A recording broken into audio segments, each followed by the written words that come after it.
நண்பர்கள் அனைவருக்கும் வணக்கம்.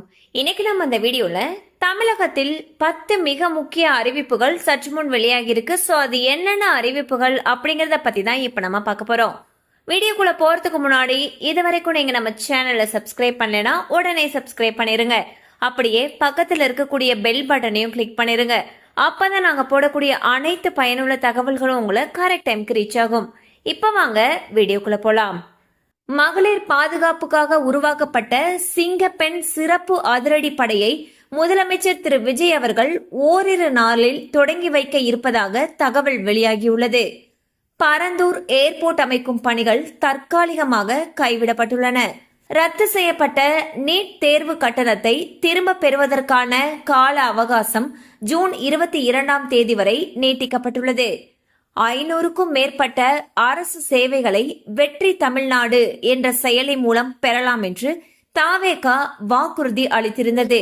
இந்நிலையில் இந்த சேவை எப்பொழுது கொண்டுவரப்படும் என்று மக்கள் எதிர்பார்த்து காத்திருக்கின்றனர்.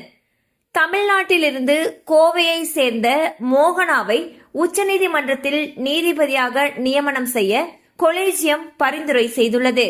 தமிழ்நாட்டில் தொழில் தொடங்குவதற்கு 21 நாட்களில் அனுமதி வழங்கப்படும் என்று அமைச்சர் கீர்த்தனா அவர்கள் தெரிவித்துள்ளார்.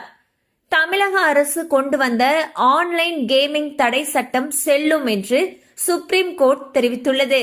எபோலா தொற்று காரணமாக தமிழகத்தில் ஊரடங்கு வருகிறது என பரவும் செய்தி முற்றிலும் தவறானது என்று சுகாதாரத்துறை கூறியுள்ளது. நாடு முழுவதும் ரேஷன் பொருட்கள் விநியோக திட்டத்தை முற்றிலும் டிஜிட்டல் மயமாக்கும் நோக்கில் சாதக் பிடிஎஸ் முறை கொண்டுவரப்பட்டுள்ளது.